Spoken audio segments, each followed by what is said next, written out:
اسلام کے ارکان بھی ہم لوگوں نے یاد کیے نا، بنی الاسلام والا خمس، تو ایمان کو چھوڑ دیں نہیں نا چھوڑنا چاہیے، اس کو بھی یاد کر لیجیے آپ لوگ۔ آگے چلیے، اتنی چیز سمجھ میں آئی نا، ایمان کس کو کہتے ہیں، ایمان کے کتنے درجے ہیں۔ اب آگے دیکھیے ایمان کے کتنے درجے ہیں، سب سے افضل اور سب سے کمتر درجہ کیا ہے۔ یہ کہہ رہے ہیں کہ ایمان کے کتنے لیولز ہیں، ایمان کے کتنے درجے ہیں، ایمان کے کتنے اسٹیج ہیں، ٹھیک ہے۔ سب سے اوپر کیا ہے اور سب سے نیچے کیا ہے، یہ عام چیز ہے اس لیے اس کا ذکر کر رہے ہیں۔ کہہ رہے ہیں کہ ایمان کے 70 سے زائد درجے ہیں، ایمان کے 70 نہیں پڑھیں گے ہم لوگ، پریشان مت ہوئیے، ٹھیک۔ ایمان کے 70 سے زائد درجے ہیں، سب سے افضل لا الہ الا اللہ کہنا ہے، اور سب سے کمتر راستے سے تکلیف دہ چیز کو ہٹانا ہے، ٹھیک۔ راستے سے تکلیف دہ چیز کو ہٹانا بھی ایمان کا حصہ ہے۔ بات سمجھ میں آ رہی ہے نا؟ یہ بس یاد کرنے کے لیے، یہ بس بتا رہے تھے آپ لوگوں کو کہ ایمان کے 70 سے زیادہ درجے ہیں، سب سے اوپر والا لا الہ الا اللہ کہنا ہے، اور سب سے نیچے والا کیا ہے، راستے سے تکلیف دہ چیز کو ہٹانا ہے۔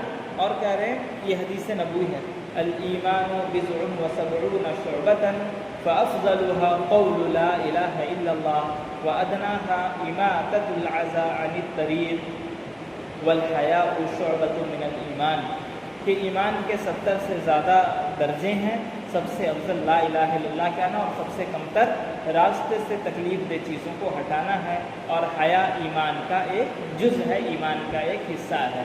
حیا، ٹھیک ہے نا، وہ بھی ہماری ایمان کا حصہ ہے، اس لیے انسان کو بے حیا نہیں ہونا چاہیے۔ بات سمجھ میں آ رہی ہے؟ چلیے اتنی بات سمجھ میں آ گئی، آگے چلتے ہیں۔ کہنے کہ کیا ایمان میں کمی اور زیادتی ہوتی ہے، کیا ایمان کمتا اور بڑھتا ہے؟ دلیل کے ساتھ ذکر کریں۔ کہہ رہے ہیں کہ ہاں، نیکی کے کاموں سے ایمان بڑھتا ہے، اور بدی کے کاموں سے، بدی کا کام برائی کا کام، گناہ کا کام سے ایمان گھٹتا ہے۔ دلیل کیا ہے؟ انما المؤمنون الذين اذا ذكر الله وجلت قلوبهم واذا تليت عليهم آياته زادتهم ایمانا، سچے مومن تو وہ ہیں جب ان کے سامنے اللہ کا ذکر کیا جائے تو ان کے دل کانپ اٹھتے ہیں، اور جب اللہ کی آیت انہیں سنائی جائے تو ان کا ایمان بڑھ جاتا ہے۔ یہ اللہ تعالیٰ کہہ رہا ہے کہ جب قرآن کی آیتیں سنتے ہیں سچے مومن تو ان کا ایمان کیا ہوتا ہے؟ بڑھ جاتا ہے۔ تو اس سے کیا پتہ چلا کہ ایمان بڑھ سکتا ہے، ایمان گھٹ سکتا ہے۔ اسی طریقے سے ایک مشہور حدیث ہے، اللہ کے نبی صلی اللہ علیہ وسلم نے فرمایا، من رأى منکم منکرا فلیغیرہ بیدہ فإن لم یستطع فبلسانہ فإن لم یستطع فبقلبہ وذلک اضعف الایمان، کہ تم میں سے جو شخص برائی دیکھے تو اسے چاہیے کہ اسے اپنے ہاتھ سے مٹا دے، اگر اس کی طاقت نہ ہو تو اپنی زبان سے، اگر اس کی بھی طاقت نہ ہو تو دل سے، اور یہ سب سے کمزور ایمان ہے۔ یعنی کم سے کم کسی چیز کو دل میں برا جانے، یہ ایمان کا حصہ ہے۔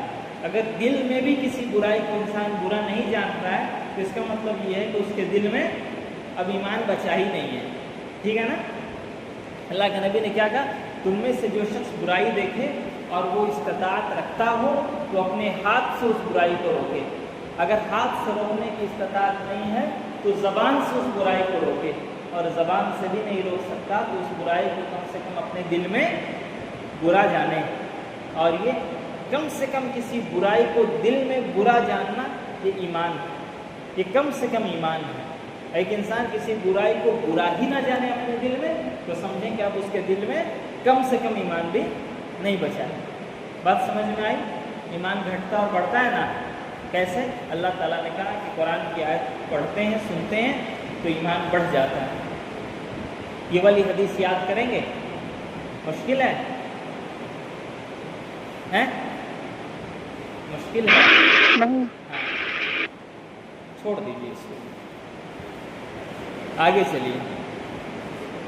احسان کا کیا مطلب ہے؟ دلیل کے ساتھ ذکر کریں۔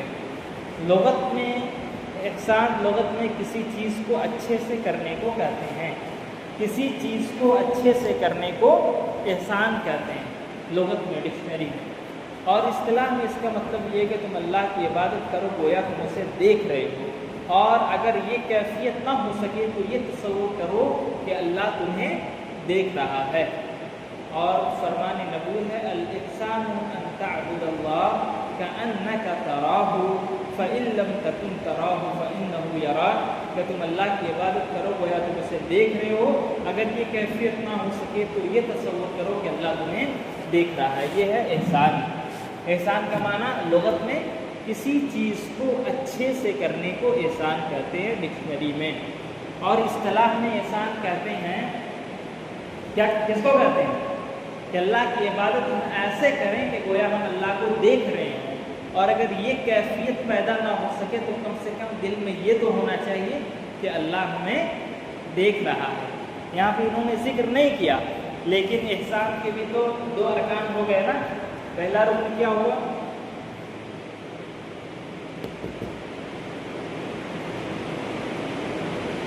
ہم اللہ کو دیکھ رہے ہیں۔ یہ ہے کہ انسان اپنی دنیاوی آنکھوں سے اللہ تعالیٰ کو نہیں دیکھ سکتا۔ دیکھ سکتا ہے؟ نہیں دیکھ سکتا۔ اللہ کی شان ایسی ہے کہ ہماری دنیاوی آنکھیں اللہ تعالیٰ کو نہیں دیکھ سکتی۔ جب موسیٰ علیہ السلام نے دیکھنے کی ضد کی تھی نا، انہوں نے اللہ کو دیکھنا چاہتے ہیں، تو دیکھ پائے تھے؟ نہیں دیکھ سکے تھے نا۔ تو انسانی آنکھیں اللہ کو نہیں دیکھ سکتی۔ دل میں یہ خیال ہے کہ ہم اللہ کو دیکھ رہے ہیں اپنی عبادت میں۔ عبادت میں کیسے یہ خیال آئے گا؟ جب ہم عبادت میں جو چیزیں پڑھ رہے ہیں، جو بول رہے ہیں، جب ہم اس کا معنی اور مفہوم سمجھیں گے تو یقیناً یہ خیال آ جائے گا۔ کیسے؟ ہم آئے اللہ تعالیٰ کے سامنے وضو بنا کے کھڑے ہوئے ہیں، ہم نے کہا اللہ اکبر۔ اللہ اکبر مطلب اللہ سب سے بڑا ہے، ہم نے مان لیا، ہم نے اقرار بھی کیا۔ اب ہم ثنا پڑھ رہے ہیں، اللہم باعد بینی و بین خطایای کما باعدت بین المشرق والمغرب، کہ اللہ تو میرے اور گناہوں کے درمیان دوری ڈال دے جیسی دوری تو نے مغرب و مشرق یعنی پورب اور پچھم کے درمیان ڈالی۔ پھر ہم دعا کریں کہ اللہ تعالیٰ تو میرے گناہوں کو دھو دے، جیسے سفید کپڑے کو اولے سے اور پانی سے دھویا جاتا ہے، پورا صاف کر دیا جاتا ہے۔ پھر ہم الحمدللہ شروع کر رہے ہیں کہ الحمدللہ رب العالمین، کہ تمام تعریفات اللہ کے لیے ہے جو رب العالمین ہے۔ آگے بڑھ رہے ہیں اس کی تعریف کرنے مالک یوم الدین ہے۔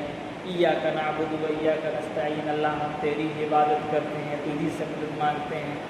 جب یہ ساری چیزیں ہم کو سمجھ میں آئیں گی، ہم رکوع میں جا رہے ہیں تو اللہ تعالیٰ کی حمد و ثنا بیان کر رہے ہیں، رکوع سے اٹھ رہے ہیں، سجدے میں جا رہے ہیں، سجدے کے درمیان بیٹھ رہے ہیں تو اللہ تعالیٰ سے دعا کر اللہم اغفر لی وارحمنی، کہ اللہ میری مغفرت فرما، مجھ پہ رحم فرما۔ تشہد میں بیٹھ رہے ہیں، تحیات پڑھ رہے ہیں جا کے اللہم انی ظلمت نفسی ظلما کثیرا، کہ اللہ ہم نے اپنے نفس پہ بہت ظلم کیا ہے، معاف کر دے، تو معاف نہیں کرے گا تو کون معاف کرے گا۔ اس طرح کی چیزیں ہیں نا، صرف اگر ہم پڑھیں زبان سے، معنی مفہوم کو سمجھ میں نہ آئے تو یہ والی کیفیت پیدا ہو سکتی ہے کہ ہم اللہ کو دیکھ رہے ہیں، نہیں نا۔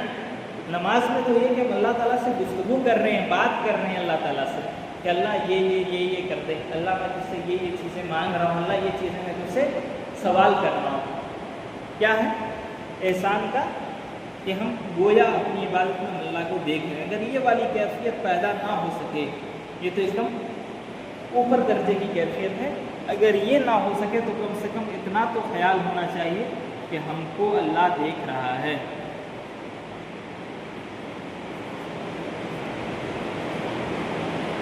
یہ تو ہو سکتا ہے نا، ہم کو اللہ دیکھ رہا ہے والا، وہ والا لیجیے نہیں ہوا، لیکن اللہ ہم کو دیکھ رہا ہے، ہم اللہ کے سامنے کھڑے ہیں تو خشوع اور خضوع سے عبادت کریں، کسی کی عبادت۔ جیسے ہم لوگ کہیں جاتے ہیں تو لکھا ہوتا ہے you are under CCTV surveillance, ٹھیک ہے نا، لکھا رہتا ہے نا، تو وہاں پر ہم لوگ کتنا احتیاط سے رہتے ہیں کہ کوئی ایسی حرکت نہ کریں کہ وہ CCTV میں قید ہو جائے۔ تو اس چیز سے زیادہ نگرانی تو اللہ تعالیٰ ہماری کر رہا ہے نا۔ اللہ تعالیٰ ہم کو ہمیشہ ہر پل ہر حال میں دیکھ رہا ہے۔ CCTV تو ہماری ظاہری چیزیں ریکارڈ کرتی ہے نا، اللہ تعالیٰ کو تو ہمارے باطن کا بھی پتہ ہے۔ بات سمجھ میں آئی؟ دین کس کو کہتے ہیں؟ دین بتا دیا تھا آپ کو۔ دین کے کتنے مرتبے ہیں؟ اسلام، ایمان اور احسان۔ اسلام کس کو کہتے ہیں؟ کہ اللہ تعالیٰ کی توحید کو اقرار کرتے ہوئے خود کو اس کے سپرد کر دینا، اس کی اطاعت کرنا، شرک اور اہل شرک سے الگ ہو جانا، یہ اسلام ہے۔ اسلام کے کتنے ارکان تھے؟ 5 تھے۔ شہادتین یعنی اس بات کی گواہی دینا کہ اللہ کے سوا کوئی معبود برحق نہیں، محمد صلی اللہ علیہ وسلم اللہ کے رسول ہیں، نماز قائم کرنا، زکوٰۃ دینا، رمضان کے روزے رکھنا، حج کرنا۔ اسی طریقے سے ایمان ہے۔ ایمان ہم لوگوں نے بتایا کہ زبان سے اقرار کرنے، دل سے سچ جاننے اور اپنے عمل سے کر کے دکھانے کا نام کیا ہے؟ ایمان ہے۔ ایمان کے کتنے ارکان ہیں؟ 6 ارکان ہیں۔ اللہ پر ایمان لانا، فرشتوں پر، کتابوں پر، رسولوں پر، آخرت کے دن پر اور تقدیر پر ایمان لانا۔ اور احسان، دین کا تیسرا درجہ کیا تھا؟ احسان تھا۔ احسان کا مطلب یہ ہے کہ ہم اپنی عبادت، کسی چیز کو اچھا کرنا، اچھے طریقے سے کرنا، اور اپنی عبادت ہم ایسے کریں گویا ہم اللہ تعالیٰ کو دیکھ رہے ہوں، اور اگر یہ کیفیت پیدا نہ ہو سکے کہ ہم اللہ کو دیکھ رہے ہیں تو کم سے کم یہ ہونا چاہیے کہ اللہ ہم کو دیکھ رہا ہے۔ بات سمجھ میں آ گئی؟ دین سمجھ میں آ گیا آپ لوگوں کو؟ اب بتاتا ہوں اصل چیز، یہ چیزیں کہاں سے ملی ہم کو کہ یہ دین ہے؟ یہ چیزیں کہاں سے ملی؟ قرآن و حدیث سے نا۔ حدیث ہے، ایک بہت مشہور حدیث ہے۔ اللہ کے نبی صلی اللہ علیہ وسلم بیٹھے ہوئے تھے صحابہ کرام کے ساتھ، ایک شخص آتے ہیں۔ حدیث ہے نا، بہت مشہور حدیث ہے، جس کو ہم حدیث جبرائیل کہتے ہیں، بہت مشہور حدیث ہے۔ اللہ کے نبی صلی اللہ علیہ وسلم صحابہ کرام کے ساتھ بیٹھے ہیں، ایک شخص آتے ہیں، ان پہ سفر کے آثار بھی نہیں ہیں۔ پہلے زمانے میں انسان سفر کرتا تھا تو کس چیز سے سفر کرتا تھا بتائیے؟ اونٹ سے نا، گھوڑے سے، اونٹ سے۔ اور اللہ کے نبی صلی اللہ علیہ وسلم جس علاقے میں رہتے تھے وہاں وہ ریگستانی علاقہ تھا، ریت والا علاقہ، ایسا نہیں کہ جنگل پہاڑ ہو۔ وہاں پہ اگر آپ اونٹ سے سفر کریں گے اور تھوڑی سی بھی ہوا چلے گی تو کیا ہوگا؟ دھول، مٹی اور ریت اڑ کے آپ پر لگیں گے نا، آپ کے جسموں پر، آپ کے کپڑے پر، آپ کے بال پہ لگیں گے نا۔ آپ بچ سکتے ہیں اس سے؟ نہیں بچ سکتے۔ اور ابھی کا سفر کتنا آسان ہو گیا ہے، یہاں سے جائیے کار میں اے سی چلا کے پہنچ جائیے، 500 کلومیٹر بھی سفر کیجیے تو کچھ نہیں پتہ چلے گا آپ 500 کلومیٹر سفر کر کے آ رہے ہیں۔ لیکن اس زمانے میں سفر سے آثار سمجھ میں آ جاتے تھے کہ یہ سفر کر کے آ رہا ہے۔ ٹھیک، اللہ کے نبی بیٹھے ہیں، ایک شخص آیا، اس کو کوئی نہیں پہچانتا تھا یہ کون ہے، اور اس پر سفر کے آثار بھی نہیں تھے، ایسا بھی نہیں تھا کہ یہ سفر کر کے آ رہا ہو، ایک دم فریش۔ اور آ کے اللہ کے نبی صلی اللہ علیہ وسلم کے یہاں پہ پاؤں سے پاؤں ملا کے وہ بیٹھ گئے، اور آپ سے پوچھیں کہ محمد صلی اللہ علیہ وسلم بتائیے کہ اسلام کیا ہے؟ آپ نے بتایا کہ اسلام کیا ہے، کہ یہی جو اسلام ہمیں ابھی آپ نے دیکھا کہ اللہ تعالیٰ اور اس کے رسول پر ایمان لانا، نماز قائم کرنا۔ پھر انہوں نے پوچھا کہ ایمان کیا ہے؟ اللہ کے نبی صلی اللہ علیہ وسلم نے بتایا کہ ایمان یہ ہے۔ پھر انہوں نے کہا کہ احسان کیا ہے؟ اللہ کے نبی صلی اللہ علیہ وسلم نے بتایا کہ احسان یہ ہے۔ سوال کرتے، اللہ کے نبی صلی اللہ علیہ وسلم جواب دیتے، اور وہ شخص کہتے ہیں آپ ٹھیک کہہ رہے ہیں۔ تو صحابہ کرام کو بڑا تعجب ہوتا تھا، سوال بھی خود کرتا ہے اور جواب پانے کے بعد بولتا ہے آپ صحیح بتا رہے ہیں، ہے کون؟ اتنا کرنے کے بعد وہ انسان چلے گئے۔ اللہ کے نبی صلی اللہ علیہ وسلم نے پوچھا صحابہ کرام سے، پتہ ہے کون تھے وہ؟ صحابہ نے کہا کہ اللہ کے نبی صلی اللہ علیہ وسلم نہیں جانتے ہیں کون۔ اللہ کے نبی صلی اللہ علیہ وسلم نے کہا کہ وہ انسان نہیں تھے، وہ حضرت جبرائیل علیہ السلام تھے، فرشتے تھے، وہ انسانی شکل میں آئے تھے، تم کو تمہارا دین سکھانے آئے تھے۔ کیا سکھانے؟ دین سکھانے۔ تو کیا سکھایا انہوں نے دین میں؟ ایمان، اسلام کیا ہے، ایمان کیا ہے، احسان کیا ہے۔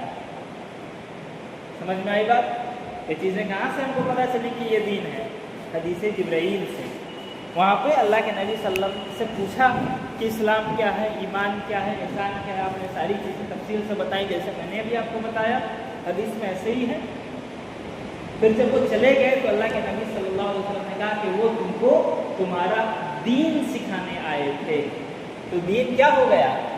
یہی ایمان، اسلام، ایمان اور احسان، یہ کیا ہے؟ دین ہے۔ بات سمجھ میں آ گئی آپ لوگوں کو؟